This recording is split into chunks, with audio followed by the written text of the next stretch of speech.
মাসে আমাদের cyber team অত্র জেলায় বিভিন্নভাবে মোবাইল হারিয়ে যাওয়া যে সকল মোবাইলগুলো থাকে সেগুলো উদ্ধার সংক্রান্ত কাজ করে থাকে এবং বিকাশের মাধ্যমে কোনো প্রতারণার মাধ্যমে বা অন্য কোনোভাবে যদি মানুষের টাকা পয়সা এক মোবাইল থেকে এক মোবাইলে চলে যায় সেটাও আমরা উদ্ধার করে থাকি। তো তারই পরিক্রমায় আজকে আমরা 20টি মোবাইল উদ্ধার করা হয়েছে গত মাসে। সেগুলো যাদের মোবাইল হারিয়েছে তাদেরকে আমরা ডেকেছি। তাদের মধ্যে অনেকে উপস্থিত হয়েছে, অনেকে এখনো আসতে পারেননি। তারা আসলে আমরা তাদের কাছে তাদের মোবাইলগুলো বিতরণ করব। গত মাসে যে পরিমাণ জিডি পেয়েছি তাতে মনে হয়েছে যে মোবাইল চুরিটি বা হারিয়ে যাওয়ার প্রবণতাটি তুলনামূলক কমেছে। এটি আসলে ভালো দিক। এই সংখ্যাটা কমলে আমরা আনন্দ পাই। অপরাধ কমলে সত্যি ভালো লাগে যে এক্ষেত্রে নিশ্চয়ই আমাদেরও কিছু ভূমিকা আছে। আমাদের ভূমিকার কারণেই হয়তো অপরাধীরা আর আগের মতো সেই সাহসটি দেখাচ্ছে না যে এটাতে তাদের আসলে লাভ হচ্ছে না।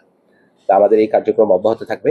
আপনারা আমাদের সহায়তা করবেন। বিশেষ করে আপনারা যারা সাংবাদিক আছেন, আপনাদের একটি গুরু দায়িত্ব আছে এই তথ্যগুলো প্রচার করা, জনগণকে জানানো যে এই ধরনের মোবাইল চুরি করে নিয়ে গিয়ে বা কারো কাছ থেকে পড়ে গেলে, হারিয়ে গেলে বিভিন্ন বাজার-টাজারে রেখে দেওয়া সম্ভব না।